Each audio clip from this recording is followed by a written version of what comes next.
Вот такие вот наушники One More Sonoflow. Это у нас Hi-Res наушники, Hi-Res Audio Wireless. И плюс еще LDAC у нас есть. Ну, короче, такое себе прикольное решение, но меня смущает пока что цена. Цена $100. И могут ли, в принципе, такая компания, как One More, за $100 обеспечить вот эти все, скажем так, выполнение всех требований этой сертификации, потому что, в принципе, с наличием LDAC должно быть очень даже неплохо. Но давайте открывать и будем обозревать на канале Технозон. Поехали.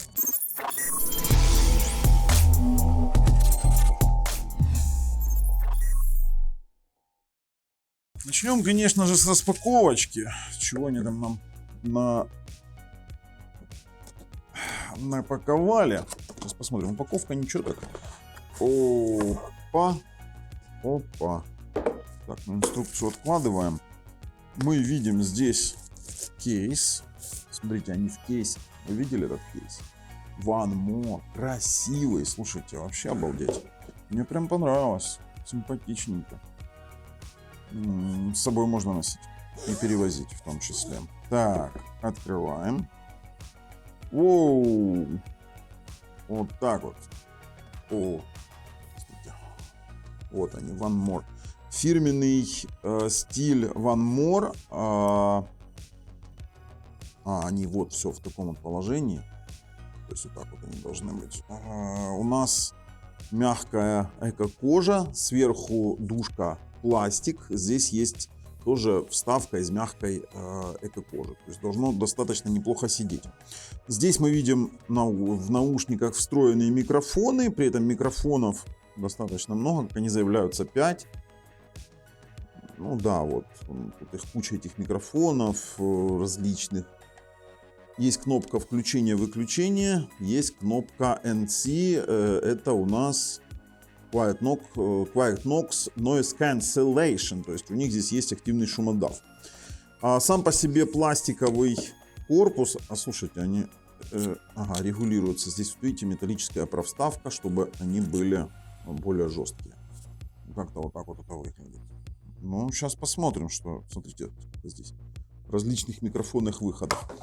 Также у нас в комплекте 3.5 кабель и есть у нас Type-C. Ну, честно говоря, вот знаете, как бы, возможно, по возможностям они лучше. Вот я делал недавно Ugreen T3, тоже такого формата наушники, но там был комплект поинтереснее, сама по себе конструкция поинтереснее, то есть побогаче такой сам по себе вид. И они были более такие плотные, такие, знаете, сбитые. Хотя здесь заявляются LDAC и заявляются еще и приложения. Приложение с нативной настройкой под каждое ухо. То есть, имеется в виду, как ваши уши слышат различные диапазоны частот, так вот, в принципе, их можно и настроить под это воспроизведение. Посмотрим. Больше ничего в комплекте нет. Будем тестировать с вот таким вот ЦАПом от Asus. Это самый элементарный ЦАП на ESS, но тоже с сертификацией Hi-Res Audio, 96 кГц, 24 бита. Начинаем традиционно с AliExpress. И на AliExpress мы видим, что стоят они $92. Отзывы очень даже неплохие. Видим здесь Bluetooth и заявленное время работы 70 часов. Да, вот мы видим, здесь есть сертификация Hi-Res Audio Wireless и LDAC. Посмотрим, что там у нас с LDAC будет. Дальше 70 часов, AAC, SBC и One More App Control. Короче, ребят, ожидания aptX Hi-Res, aptX HD нет. Я вам объясню, для чего мне aptX HD. Для того, что при aptX HD очень маленькая задержка и можно поиграть. То есть нет такого себе... в принципе, играть с 3.5 кабелем можно и на чем угодно, и на компьютере, и на чем угодно. А вот если с Bluetooth со смартфоном, то, конечно, лучше иметь aptX HD. У нас 40-миллиметровый драйвер. Что у нас еще? Как они эту свою фишку, конечно, продвигают. 12 студийных эквалайзеров, пресетов, достаточно мощных, прикольных. И тут, видите, приложение под каждое ушко, под каждые уши, там настройка. Быстрая зарядка, за 5 минут зарядки 5 часов проигрывания. И тут они акцентируют еще и noise cancellation с помощью 5 микрофонов, то есть это активный шумодав. Также есть поддержка двойного подключения, Bluetooth 5, то есть Dual Device, это на 2 девайса можно подключить. И что у нас, 250 грамм, короче, больше ничего интересного они не пишут. Давайте уже чего-то пробовать. Честно говоря, Ugreen, когда я тестировал, показали себя с очень положительной стороны в плане того, что за $100 мы получили там звук, который реально стоит там 300-400. Мне очень понравилось. Здесь мы сейчас попробуем, как One More сидит. Сели плотнячком.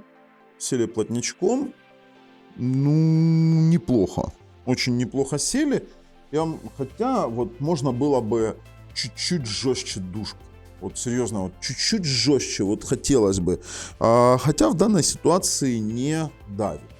Можно так сказать. Не давит, да, не давит абсолютно. Сидят хорошо. Сейчас мы даже видосик снимем. Вот так вот это выглядит. То есть более широкая дуга. Да, для меня было бы неплохо, если бы была бы более жесткая дуга. Вот честно вам скажу. Можно даже чуть-чуть подрегулировать. Ну, более жесткий вариант. Сидят очень хорошо. Я их практически не чувствую. Очень приятные наушники в плане эргономики. С этим мы справились. Давайте пробовать их подключать. Идем в меню Bluetooth и пробуем подключиться. Так, расположение кнопок. Воу! Знаете, как включается звук такой прикольный, включение. Вообще, сейчас посмотрим, что у нас получится. О, One More on the Flow. Батарея посерединке, 70. У нас есть кодеки. Сейчас посмотрим. SBC и HD. LDAC у меня не появляется, само собой. И попробую одновременно его подключить к своему айфону. Два устройства заявляются. Так, идем в Bluetooth. И смотрим, что у нас сейчас получится. Два устройства одновременно, это я, конечно, расчувствовался. Ну да ладно, отменим сопряжение. Подключим сразу к айфону. Посмотрим. Да, это знаете, такая была проверка интересная. Ну, сейчас посмотрим. Так, подключено. Посмотрим в информации. Тип устройства, да, это наушники. Да, два устройства одновременно нет, поэтому идем и обратно подключаемся к моему андроиду, потому что в андроиде мы сможем больше реализовать различных моментов. Так, ну так как мы здесь с вами... Вот, тихо, подождите, что он включился, да? Ага, вот он, ну, так, мы здесь с вами не можем включить кодек LDAC. А сейчас пойдем в меню разработчиков, потому что, ну, как бы нам надо получить такой себе хороший кодек. Здесь только HD я вижу. Ладно, пойдем в настройки. Так, зашли для разработчиков. Ищем кодек. Так, HD аудиокодек LDAC. Сейчас пробуем, что у нас получится. Выбрали LDAC. По идее, должно сейчас работать чуть с другим форматом. И будем их оценивать именно... Ну, сейчас больше. Блин, AC у нас не появляется здесь HD. Мне, кстати, прошлый мой обзор наушников с LDAC писали, что вот возьми там, подключи кодек именно Bluetooth в доп. Настройках именно для разработчиков.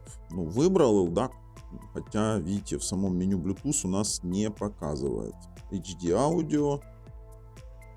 И видите, все равно аудиокодек сбрасывает на... Сейчас. Не берет. Ну, не берет, не хочет. Короче, какая-то вот чушь у нас с этим LDAC. Поэтому я вот был изначально таким скептиком, что LDAC, да, там, ну, красиво, что написали, есть LDAC, красиво, что там для Bluetooth есть, но я боюсь, что здесь LDAC у нас для подключение 3.5. Поэтому, ну, как бы, есть да и есть. Посмотрим. Hi-Res Audio Wireless через AAC получить будет достаточно тяжело. aptX HD нет. Это тоже факт. Но все равно это не нивелирует его в качестве хороших наушников для проигрывания музыки. Поэтому мы стартанем сейчас с проигрывания именно с Bluetooth. Ой, что-то я включил. Начнем с электроника и танцы. Сейчас посмотрим. Звучок пошел. Пошел звучок. Ну, неплохой звук. Стоп, я сейчас вот без приложения включил. Неплохой звук. Я мог бы попробовать вам его записать микрофоном, но боюсь, что он не даст тот звук, который бы хотелось.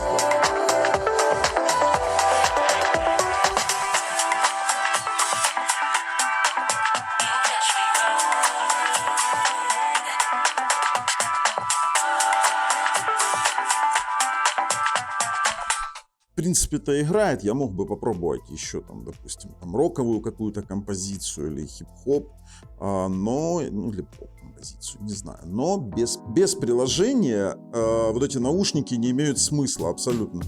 Воу, а кстати, даже неплохо играет.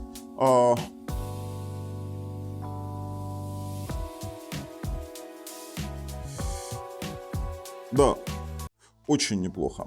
Но я думаю, что нам нужно ставить приложение One More. Я уже когда-то использовал его с другими своими наушниками. Так, One More. И попробуем, что же у нас с этим получится. Потому что там есть вот эта вот тонкая настройка по душе каждого, скажем так, пользователя. Открываем приложение, разрешаем, и у нас сразу определяется наушник. Смотрите, регулировка громкости, они показывают его всякие...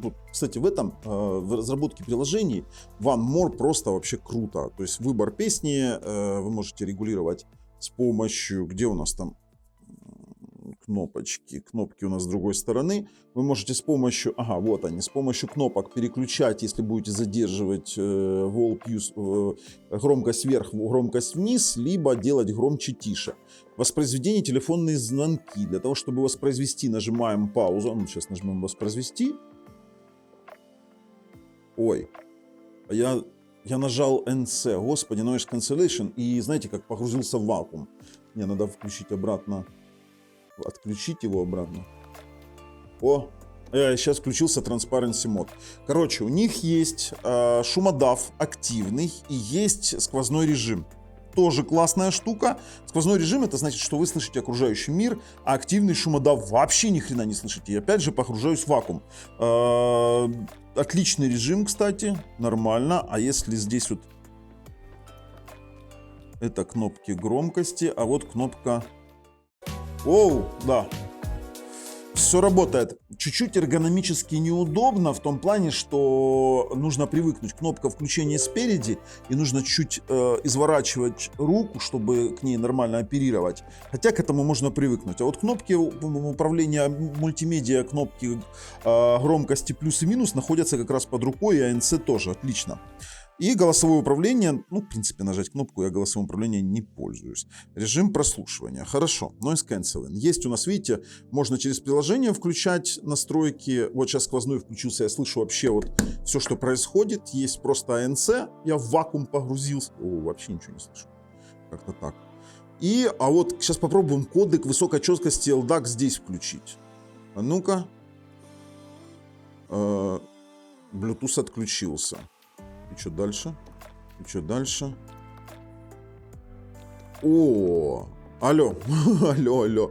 Сейчас попробуем, что он там...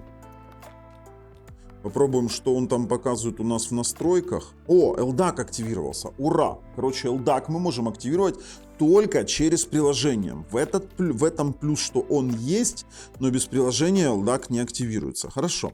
Обновление прошивки. На данный момент установил. Здесь можно, конечно, прошивку и успокаивающие звуки. О, да. Кстати, успокаивающие звуки у OneMore всегда были, короче, полным говном. Вот можете мне там что не говорить, но вот эти вот постоянные прерывания именно на следующий звук, вот оно в цикле, да и то они грузятся как-то долго. Или на каком-то китайском сервере, на который нужно иметь доступ через VPN, ну, короче, это такое себе сделано. А сейчас мы посмотрим. Так, смарт-тестирование. Не знаю, сейчас попробуем. Ой, осталось 11 часов. Не-не-не. Что, не хочу я так тестироваться. Характерные особенности подключения двух устройств. Вот, видите, тоже подключение двух устройств нужно активировать здесь. Наушники будут сброшены при активности этой функции. То есть все-таки есть такая штука. Хорошо. И профессиональный тюнинг. Давайте посмотрим пользовательские. Это просто эквалайзер. То есть это просто эквалайзер и есть пресеты. Поняли, как оно сделано? Здесь нет той функции, которая есть в проводных OneMore, которые я до этого делал. И в беспроводных Touch тоже. Там, где он определяет, такой тест вы проходите, он определяет конкретные предпочтения ваших ушей. Ну, нет здесь такого. Здесь есть вот 12 предустановок. Ну, давайте послушаем по 12 предустановкам какой-нибудь. Вот сейчас музыка у меня заиграет. Сейчас мы включим какой-нибудь, ну, давайте на роковой композиции, на какой-нибудь такой простенькой. Вау. Да, играют круто. Играют круто. Сейчас будем... Так, ослабитель басов. Усилитель басов. Еле заметно, кстати. Изменения есть. Оу, акустика это вообще жесть. Надо тише делать, сильно кричат. Классика, подкаст, глубокий, электро, хип-хоп, лаунж, поп и усилитель вокала. В некоторых моментах, я сейчас уберу, в некоторых моментах очень даже ощутимо слышно изменение, очень ощутимо. Между ослабитель и усилитель басов я услышал минимальные изменения, а вот когда включаешь усиление вокала или усиление басов или классику, то это прям вот слышно. Давайте сейчас попробую попереключать. Вот я не говорю, что это будет классно слышно в сам микрофон, потому что микрофон не передает очень хорошие басы, он не передает, он урезан на частоты, и у меня лимитер стоит на моем вот этом вот зуме H4n. Но давайте послушаем.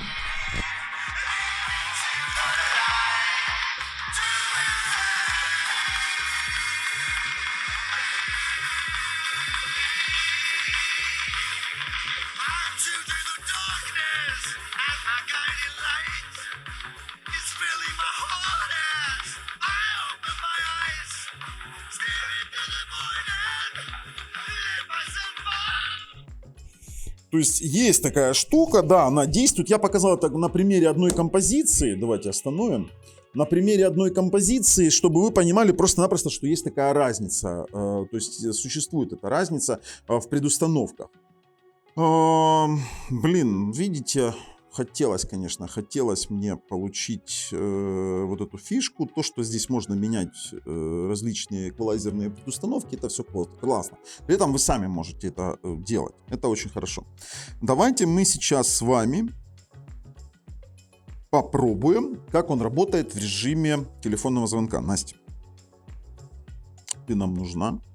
Сейчас я наберу себя же на телефон, ты идешь и слушаешь, как меня слышно в мой микрофон. Только не прикладывай телефон, это будет лепеть как на съемке других наушников. Алло. Да. Ну, как ты меня слышишь? Слышно прекрасно. Слушай, я тебя тоже вообще отлично слышу. Сейчас попробую ANC включить, noise cancel. Он включает. Вот так вот. Ну вот, когда ты только что что-то переключал, вот включал, оно прерывалось очень сильно. Ну, у меня не поменялся режим, я понял, что прерывалось, на кнопку оно реагирует, но, смотрите, в случае с Ugreen, который я до этого делал, то там было переключение в процессе разговора. нужно было использовать вот этот вот момент. Если говорить, что здесь, вот как я переключаю, то у нас получается, он не может во время разговора использовать АНЦ. То есть вы сначала должны использовать АНЦ, а потом уже включать режим разговора. Я тебя слышу прекрасно, возвращайся. Для меня, в принципе, достаточно то, что я услышал. Машины ничего не слышал? Что? Машины ничего? Ветер не слышал? Нет, а это все, что это зависит не от самих наушников, это зависит еще от айфона, с которого ты звонишь. Все, давай, возвращайся. Да, вы знаете, я удовлетворен в качестве связи, то есть в качестве Bluetooth гарнитуры очень даже неплохо получилось. Но попробуем еще с вами работу через 3.5 кабель. Это важно, потому что заявляются же Hi-Res. И, кстати, я забыл сказать, что у нас здесь выход 2.5, поэтому кабель вам нужен будет конкретно родной. То есть 2.5 мы вставляем сюда, 3.5 уже вставляем в сам по себе вот этот вот переходничок с ESS Hi-Res, как они пишут. Так, все, подключилось у нас к наушникам конкретно, сейчас будем слушать. Ну что, стартанем прослушивание. Воу.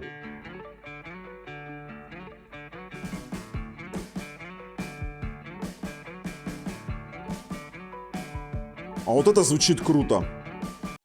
Вот это звучит круто, но теперь у меня вопрос. Можно ли сейчас в приложении... Ага. Это такая себе ловушка интересная. Сейчас объясню. Сейчас послушаем, как звучит. Звучит офигенски, конечно. Я сейчас приложу... Я не могу сильно много разных...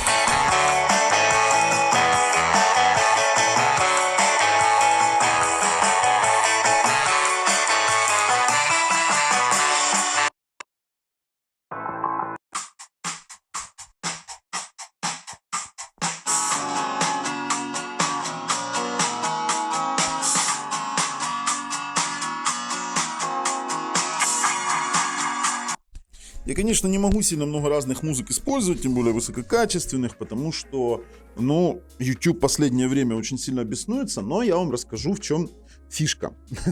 Наличие Hi-Res аудио, которое позволяет прослушивать здесь, ну, скажем так, через 3.5 разъем музыку, это хорошо, но в данном случае мы теряем все прелести использования приложения, в котором можно использовать LDAC-кодек, и плюс там есть пресеты и регулировка мануальная эквалайзеров. В данном случае, да, классно звучит, все отлично, но здесь вы полагаетесь на регулировку эквалайзеров само устройство. То есть это не обязательно смартфон, это может быть ноутбук, либо может быть какая-то профессиональная, скажем так, аппаратура, но звучит просто обалденно. То есть, ну, зачет. За $100 он звучит шикарно. Я не скажу, что он звучит там за 1000, за 2000 долларов. Их трудно будет, например, сравнить с синхайзерами или с теми же самыми югринами T3. Звучат те побогаче. А вот насчет Bluetooth, то здесь, да, конечно, все круто сделано. Очень классные режимы, вот этот вот прозрачный ANC и разговорный динамик отлично работает. Плюс мне понравилось наличие вот этой вот штуки. Мне понравилась комплектация, но чуть-чуть бы я бы сделал бы вот эту дужку жестче. Хотя на вкус и цвет все фломастеры разные и действительно очень качественные, хорошие наушники. Мы их рекомендуем и ссылки в описании под видео. Подписывайтесь, нажимайте колокольчик, чтобы не пропустить дальнейшие наши вот такие вот интересные обзоры. Ну а с вами был Бабл на канале Технозон. Пока.